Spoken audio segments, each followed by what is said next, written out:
నమస్తే, welcome to our channel Naveena vlogs. ఈరోజు అయితే పప్పు అయితే ప్రిపేర్ చేస్తున్నాను. సారీ, పప్పు కాదండి, పప్పు చారు అయితే చేస్తున్నాను అనమాట.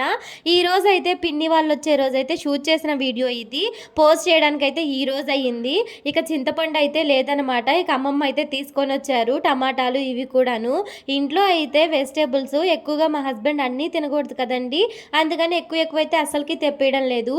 ఇక చింతపండు, టమాటాలు, పచ్చిమిర్చి ఇవన్నీను తీసుకొని వచ్చిందనమాట.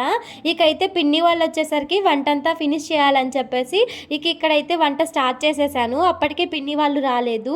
ఇప్పుడైతే మునక్కాయ పప్పు చారుకి కావాల్సినవన్నీ వెజిటేబుల్స్ కట్ చేసుకుంటున్నాను అనమాట. మునక్కాయ పప్పు చారులో ఏం లేదండి, టమాటా, ఉల్లిపాయ, పచ్చిమిర్చి, మునక్కాయ ఇవే వేసుకుంటే సూపర్గా ఉంటుంది.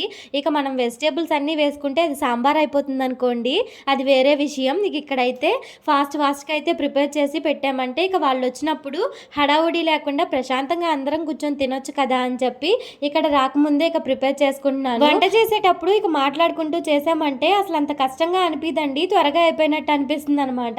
ఇక్కడైతే అమ్మమ్మతో నేను మాట్లాడుతూ చేస్తున్నాను. అమ్మమ్మ అంతకు ముందు వచ్చినప్పుడు అయితే పిల్లల దగ్గర చిల్లర కానీ ఏదైనా తెమ్మన్నప్పుడు తెచ్చింది కదా, ఆ చిల్లరంతా ఉంటే ఒక డబ్బాలో వేసేసేది. అదైతే కనిపించలేదనమాట. దీంట్లో వేసాను, అది ఎక్కడ పెట్టేసావని చెప్పి అడుగుతున్నారు. సరే కదా అని చెప్పి చూస్తే నేను కిచెన్లోనే చిల్లర ఉంటే మంచిదని ఒక మూలనైతే పెట్టానండి. ఎప్పుడైనా సరే మన వంటగదిలో ఎప్పుడైనా లక్ష్మి ఉండాలంట, అందుకని చెప్పేసి ఉన్న కాయిన్స్ అన్నీ ఒక డబ్బాకేసి ఒక దగ్గర అయితే పెట్టేశాను.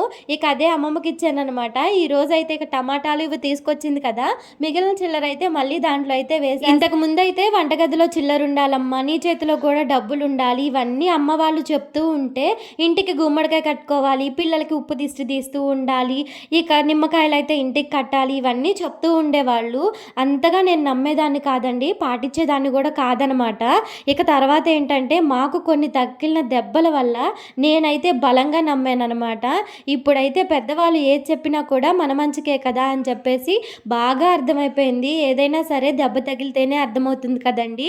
ఇప్పుడైతే నాకు బాగా అర్థమైపోయింది, దిష్టి కూడా చాలా ఎక్కువగా నమ్ముతున్నాను ఇప్పుడు.